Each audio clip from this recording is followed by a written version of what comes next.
وہ نور احمدی جس سے شرف تھا روئے آدم کا، ہدایت کے لیے تاریکیوں میں پے با پے چمکا، یعنی جو حضرت آدم علیہ نبی کے علیہ الصلاۃ والتسلیم کے پیشانی میں حضور کا نور تھا، اسی نور کا حفیظ جالندری تذکرہ کر رہے ہیں، لکھ رہے ہیں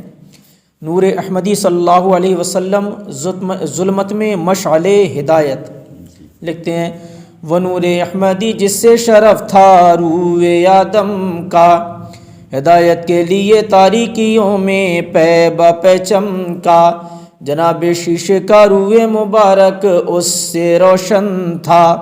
یہی ادریس کی لوح جبیں پر جلوہ افغن تھا، اسی کے دم سے مرسل کا شرف تھا نوع انسان میں، یہی قبلہ نما تھا نوح کے بیڑے کے طوفان میں، یعنی وہ حضرت نوح علیہ السلام کی جو کشتی غرقابی سے محفوظ رہی تو جلوہ گری تھی اللہ کے رسول صلی اللہ علیہ وسلم کے نور کی، لکھتے ہیں اسی کے دم سے مرسل کا شرف تھا نوع انسان میں، یہی قبلہ نما تھا نوح کے بیڑے کا طوفان میں، اسی نے غرق ہونے سے بچائی کشتی یہ ہستی، ہوئی آباد اسی کے دم سے پھر اجڑی ہوئی بستی، اشارہ تھا اسی جانب صحیفوں کی بشارت کا، اسی سے سلسلہ جاری رہا رشد و ہدایت کا، بڑے طوفان کے بعد آدمی ڈرتا رہا برسوں،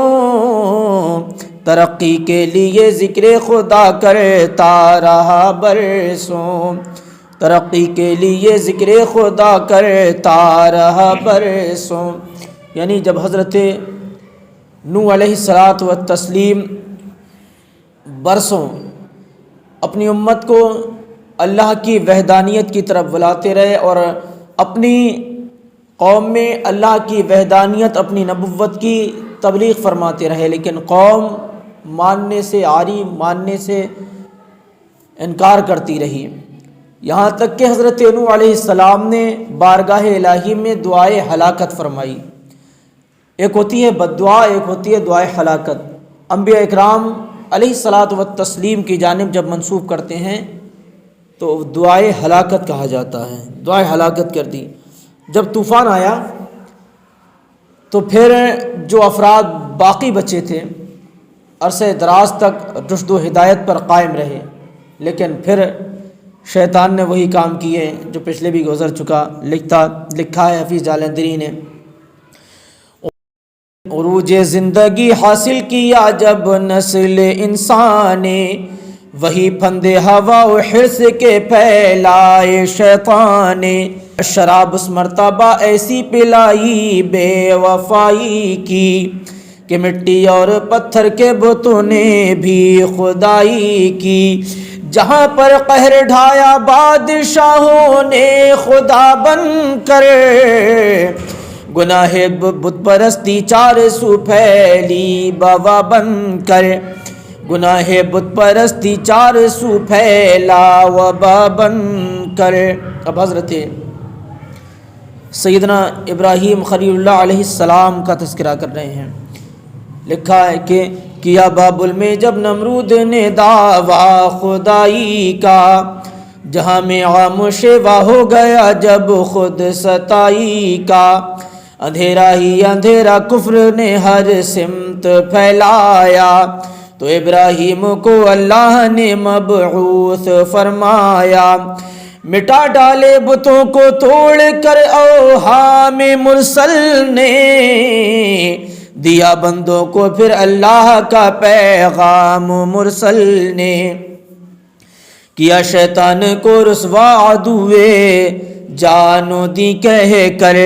کیا سینوں کو روشن لا احب الآفلی کہہ کر، مگر نمرود کو بھائی نہ یہ باتیں بھلائی کی، کہ مسند چھوڑنی پڑتی تھی کافر کو خدائی کی، ہوا یہ بندہ شیطان خلیل اللہ کا دشمن، چراغ حق بجھانے کو کیا آتش کدا روشن، چراغ حق بجھانے کو کیا آتش قدر روشن، خلیل اللہ کو اس آگ کے انبار میں پھینکا، گلے توحید گویا تختہ گلزار میں پھینکا، بروئے کار آیا آج بھی وہ نور پیشانی، ہوئی آگے کے پل میں کوثر و تسنیم کا پانی، یعنی ڈالا گیا تو اسی نور کے صدقے میں اللہ تبارک و تعالیٰ نے اس آگ کو حضرت ابراہیم علیہ الصلاۃ والتسلیم پر گلزار بنا دیا۔ لوگ پتھر پھینکتے حضرت ابراہیم علیہ السلام پر، وہ پھول بن کر اللہ کے نبی کے گرد طواف کرتے تھے۔ اس کے بعد روایات اور تاریخی کتابوں میں کچھ واقعات ملتے ہیں کہ حضرت ابراہیم علیہ الصلاۃ والتسلیم کو جب آگ میں ڈالا گیا تو آپ کو جس منجنیق میں رکھا گیا، بٹھایا گیا، باندھا گیا تھا کہ جس کے ذریعے آپ کو اس میں ڈالنا تھا، تو وہ منجنیق اٹھ نہیں رہی تھی، یعنی کھینچی جاتی، وہ یہ جس طریقے سے وہ ڈالتے وہ لوگوں سے ہل نہیں رہی تھی۔ تو پھر شیطان نے آ کر مشورہ دیا کہ لوگوں یہاں برہنہ سر عورتوں کو لا کر کھڑا کرو، برہنہ سر عورتیں۔ اب دیکھیں ایک اللہ کا نبی جب نمرود کی ساری فوج اس نے جو لگائی حضرت ابراہیم کو آگ میں ڈالنے کے لیے، اس اللہ کے نبی کو ڈال نہ پا رہے تھے تو شیطان نے آ کر مشورہ دیا کہ یہ کام کرو کہ بے پردہ عورتوں کو لا کر کھڑا کر دو۔ غور کریں ہم، اللہ کا نبی کہ اس کے جہاں پر وہ اسے آگ میں ڈالا جائے وہاں بے پردہ عورتوں کو لا کر کھڑا کر دیا جائے، اللہ کا نبی آگ میں ڈال دیا جائے، تو پھر ہم پر کون سا عذاب نہیں آئے گا؟ ہمیں اس بات کی طرف بھی غور کرنا چاہیے۔ دوسرا، حضرت ابراہیم علیہ الصلاۃ والتسلیم کے واقعات جب ہم سنتے پڑھتے ہیں، تاریخ میں آتا ہے کہ چھپکلی کو مارنا ثواب ہے، اور یہ حدیث پاک بھی ہے، اللہ کے رسول صلی اللہ علیہ وسلم نے ارشاد بھی فرمایا، اللہ نیکیاں عطا فرماتا ہے۔ دوسرا ہم سنتے ہیں کہ مینڈک جو ہوتا ہے اسے مارنے سے منع فرمایا گیا ہے۔ حضرت ابراہیم علیہ الصلاۃ والتسلیم کی تاریخ میں یہ واقعہ ملتا ہے کہ میڈک جو تھا وہ پانی ڈال رہا تھا اس میں اپنی بساط کے مطابق، ادھر چھپکلی پھونک رہی تھی، گرگٹ پھونک رہا تھا، کیونکہ چھپکلی اور گرگٹ ایک ہی ذات ہوتی ہے، ایک ہی کوالٹی یا ایک ہی مخلوق ہے۔ اب وہاں نہ تو چھپکلی یا گرگٹ کی پھونک اس آگ میں کچھ زیادہ اضافہ کر سکتی تھی، نہ یہ میڈک اپنے تھوڑے سے پانی سے اس آگ کو بجھا سکتا تھا، لیکن ذہن دے کے قربان جائیں، مینڈک گویا تصورات میں یہ کہہ رہا تھا کہ بارگاہ الہی میں میرا مولا مجھ سے پوچھے گا، اے مینڈک تو پانی جو اس میں ڈال رہا تھا تو تیری اس ذرے اور پانی کے ان قطرات سے آگ پر کیا اثر پڑتا؟ تو گویا میڈک بھی جواب دے رہا تھا کہ میں بارگاہ الہی میں جواب دے دوں گا، مولا جہاں سب نے اپنے اپنے حصے ادا کیے وہاں میں نے بھی اپنا حصہ ادا کر دیا، جہاں کوئی ایسی مخلوق تھی جو پھونک مار کر اس کو بڑھانا چاہ رہی تھی، یا اللہ تیرے خلیل کو جب ڈالا گیا آگ میں تو اس آگ کو بجھانے کے لیے میں نے اپنی بساط اور اپنی اوقات کے مطابق پانی کے قطرات ڈالے، اے خدا جتنا میں کر سکتا تھا وہ میں نے کیا، اب تیری مشیت و مرضی ہے، اپنی رحمت کے توسل سے میرے ساتھ تو معاملہ کر، اپنا فضل شامل حال فرما۔ اب ہمیں بھی یہ درس ملتا ہے کہ حتی الامکان جتنا جس کے ساتھ ہم بھلائی کر سکتے ہوں بھلائی کریں۔ یہ ہر مسلمان کی ذمہ داری ہے کہ برائی اور برے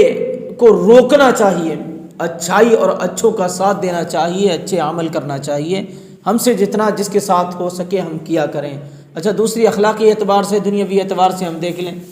کہ اگر ہم کسی کے ساتھ ذرہ برابر کوئی احسان کر دیں گے تو ہمیشہ زندگی بھر وہ بندہ یاد بھی رکھے گا